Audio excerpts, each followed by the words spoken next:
మార్కాపురం జిల్లా కనిగిరి పొగాకు యార్డు వద్ద ఉద్రిక్త వాతావరణం నెలకొంది. పొగాకుకు గిట్టుబాటు ధరలు పెంచి దళారీ వ్యవస్థను పూర్తిగా నిర్మించాలని డిమాండ్ చేస్తూ కాంగ్రెస్ ఆధ్వర్యంలో రైతులు భారీ నిరసన తెలిపారు. ఈ సందర్భంగా కాంగ్రెస్ నాయకుడు నరసయ్య మాట్లాడారు. కష్టపడి పండించిన పొగాకు రైతులకు మద్దతు ధర లభించకుండా దళారీలు దోచుకుంటుంటే ప్రభుత్వం పట్టించుకోవడం లేదని ఫైర్ అయ్యారు. తక్షణమే పాలకులు అధికారులు స్పందించి పొగాకు బోర్డు ద్వారా రైతులకు న్యాయం చేయాలని డిమాండ్ చేశారు. యార్డు ముందే పొగాకుకు నిప్పంటించి ప్రభుత్వానికి వ్యతిరేకంగా నినాదాలు చేశారు. దీంతో యార్డు పరిసర ప్రాంతాల్లో భారీగా ట్రాఫిక్ జామ్ ఏర్పడింది. పోలీసులు సంఘటన స్థలానికి చేరుకొని పరిస్థితిని అదుపులోకి తెచ్చారు.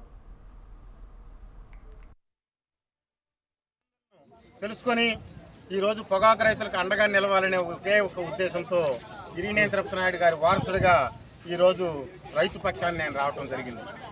అయితే ఈరోజు రైతు కష్టపడి ఆరుగాలం కష్టపడి పండించినటువంటి పంటకు గిట్టుబాటు ధర లేక చాలామంది రైతులు రాష్ట్ర వ్యాప్తంగా దేశవ్యాప్తంగా పురుగు మందులే శరణ్యమని మందు దాగి చనిపోయేటువంటి పరిస్థితులు చూస్తూ ఉన్నాం.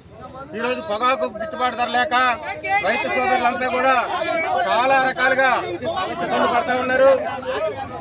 ఈరోజు పొగాకు యార్డుకు తీసుకొచ్చినటువంటి రైతులు నోబిడ్ పేరుతో పొగాకులు కొనకుండా దరిదాపు 10% కొని 90% పేర్లు ఇనికి పంపుతున్నటువంటి పరిస్థితి మనం చూస్తూ ఉన్నాం. ఇటువంటి పరిస్థితి నుంచి బయ్యర్లను పెంచి రాష్ట్ర ప్రభుత్వం కేంద్ర ప్రభుత్వమే డైరెక్ట్గా కొనుగోలు చేసే విధానాన్ని చూసుకోవాలని చెప్పేసి మేము ఈ రాష్ట్ర ప్రభుత్వాన్ని కేంద్ర ప్రభుత్వాన్ని డిమాండ్ చేస్తూ ఉన్నాం. ఈరోజు బ్రోకర్ వ్యవస్థను నిర్మూలించమని అడుగుతున్నాం. ఎందుకంటే పండించేవాడు రైతు, కొనేవాడు వ్యాపారి, మధ్యలో ఉన్నది బ్రోకర్లు. ఈ బ్రోకర్లు